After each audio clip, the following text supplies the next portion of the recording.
प्यारे बच्चों, जय हिंद।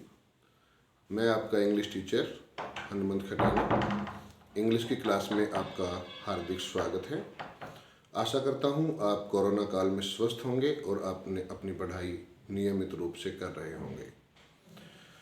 आप सभी से विनम्र निवेदन, सबसे पहले आप कोरोना के नियम SMS का पालन करेंगे, यानी कि सोशल डिस्टेंस बना के रखेंगे, मास्क पहनेंगे और सैनिटाइजेशन का प्रयोग करेंगे। आज क्योंकि कोरोना काल में आप हमारे सामने बैठकर नहीं पढ़ पा रहे हैं, आपकी सभी समस्याओं का मैं समाधान करूंगा। लेकिन क्योंकि आपके परीक्षाएं जैसा कि लग रहा है बहुत नज़दीक हैं, हालांकि अभी कोई डेट नहीं आई है, फिर भी आपको उसके लिए प्रिपेयर रहना है, तैयारी करते रहना है। इंग्लिश एक विषय के रूप में, एक सब्जेक्ट के रूप में आपका एक पसंदीदा विषय है और ये बड़ा आसान भी है। इसके लिए जो आपका सिलेबस है वो काफ़ी कम कर दिया गया है, आपकी सुविधा के अनुसार बहुत अच्छा कर दिया गया है। अब मैं ज़्यादा समय खराब ना करते हुए सीधे पॉइंट पे आता हूँ, और अभी हम लिटरेचर को टच नहीं कर रहे हैं। कुछ चीज़ें, कुछ क्वेश्चंस, कुछ टॉपिक्स ऐसे हैं जो जनरल हैं। 6th, 7th, 8th, 9th, 11th and 12th class, सभी में जो पहला क्वेश्चन आता है वो आपका अनसीन पैसेज होता है। आप उससे भली भांति परिचित हैं और उसको पढ़ भी रहे होंगे। इस बार इस क्वेश्चन को और भी आसान कर दिया गया है। अब मैं आपको जो वीडियो बनाने वाला हूँ वो क्वेश्चंस के हिसाब से बनाने वाला हूँ, और क्योंकि सबसे लास्ट में लिटरेचर का पार्ट आता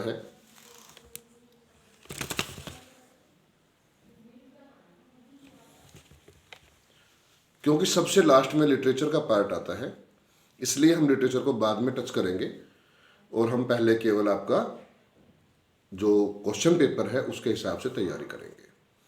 तो पहला और दूसरा क्वेश्चन आपका आने वाला है अनसीन पैसेज का।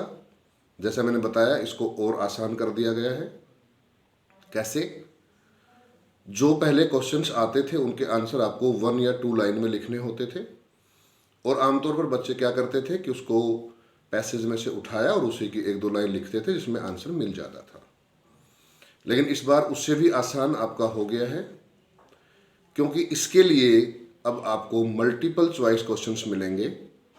यानी कि जो क्वेश्चन पूछा जाएगा उसका 1 वर्ड या 1 लाइन में आंसर भी खुद क्वेश्चन पेपर में ही होगा। और आप जब क्वेश्चन पढ़ेंगे, जब पैराग्राफ को आसानी से पढ़ेंगे, मन लगाकर पढ़ेंगे, एक बार सरसरी तौर पर पढ़ेंगे, उसके बाद उसको थोड़ा क्वेश्चंस को देखकर पढ़ेंगे, तो वो जो क्वेश्चंस होंगे, वो जो 4 मल्टीपल चॉइस क्वेश्चंस हैं, उनमें वो आंसर आपके सामने रिफ्लेक्ट करने लगेगा। आपको लगेगा कि हाँ, आंसर यही है, यानी कि आपकी मेहनत उसमें कम हो गई है। तो अब करना क्या है? अनसीन पैसेज कहाँ से आता है, किस टॉपिक पे आता है, ये जानना बहुत जरूरी है। हम सामाजिक प्राणी हैं। हमारे समाज में जो गतिविधियां होती रहती हैं उन सबको कहीं ना कहीं स्थान जरूर मिलता है। खास तौर पर जो न्यूज़पेपर्स हैं उनमें आपकी ई लाइब्रेरी बन चुकी है। हर क्लास का लाइब्रेरी का ग्रुप बना हुआ है, और हमारे लाइब्रेरियन आप सभी के पास न्यूज़पेपर्स भेजते रहते हैं, मैगजीन्स भेजते रहते हैं, और आपकी टेक्स्ट बुक्स हैं। अब क्योंकि आपके पास बहुत सा समय है, आपको बिना बहुत ज़रूरी काम हुए घर से बाहर नहीं निकलना है, तो आप इस समय का सदुपयोग करते हुए, अपने समय का सही ढंग से पालन करते हुए आप पढ़ाई पर ध्यान देंगे। और ऐसा संभव ही नहीं है कि आप लगातार पढ़ते रहें, क्योंकि हमें थकान भी होती है, हम थोड़े ऊब भी जाते हैं, हमें किसी और विषय में भी इंटरेस्ट लेना होता है।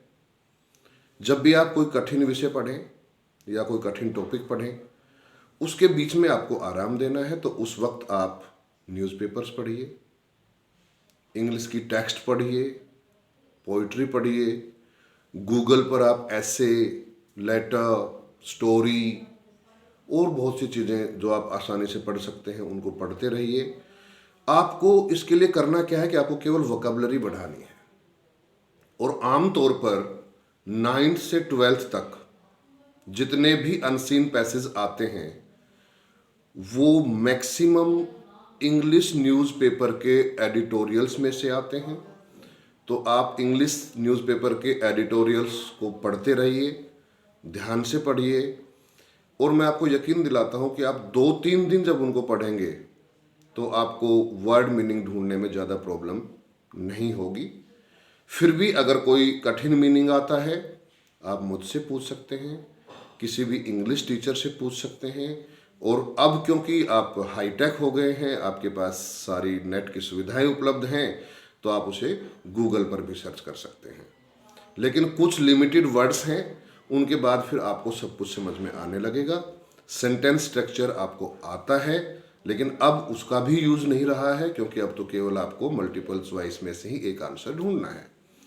तो आप अपनी वोकैबुलरी बढ़ाएं, ज़्यादा से ज़्यादा टेक्स्ट पढ़ें, और निश्चित रूप से आपके question number 1 and question number 2 solve हो जाएंगे। आगे वाले जो क्वेश्चंस हैं उनके लिए मैं दूसरा वीडियो बनाऊंगा, क्योंकि ज़्यादा बड़े वीडियो भी मुझे पता है आपको ज़्यादा पसंद नहीं आने वाले हैं, और आपके पास इतना शायद वक्त नहीं होगा। ये जो वीडियोस हैं मैं आपको यूट्यूब का लिंक भेजने वाला हूँ, उस पर आप देखते रहेंगे, और अगर इसको आप सब्सक्राइब करेंगे तो मैं जब भी आपके लिए नया वीडियो बनाऊंगा तो वो आपको मिल जाएगा। ये 6 to 12th क्लास सभी बच्चों के लिए question number 1 and question number 2 की एडवाइस है। इसकी प्रैक्टिस जितनी आप ज़्यादा करेंगे, इसके लिए वोकैबुलरी जितनी आप अपनी ज़्यादा बढ़ाएंगे, उतना ही दोनों क्वेश्चंस को आप कर पाएंगे। 8 और 12 20 नंबर आपके कंफर्म हो जाते हैं। तो क्वेश्चन नंबर 3 जो कि आपका राइटिंग एंड ग्रामर स्किल से शुरू होगा, वो आपको नेक्स्ट वीडियो में मिलेगा, और बीच बीच में मैं आपको चैप्टर्स के वीडियो भी भेजता रहूँगा। आपको किसी भी तरह की कोई भी प्रॉब्लम आती है, आपके ग्रुप में मेरा नंबर है, आप सभी के मुझे पता है स्कूल के हर जगह पर मेरा नंबर लिखा हुआ है, तो आपके पास निश्चित रूप से मेरा नंबर होगा। और फिर भी नहीं है तो मेरा नंबर नोट कर लीजिए, 9253331831, 9253331831। थैंक यू, धन्यवाद। आप सुखी रहें, स्वस्थ रहें, और इस कोरोना काल में अपने समय का अधिकतम सदुपयोग करते रहें। जय हिंद, धन्यवाद।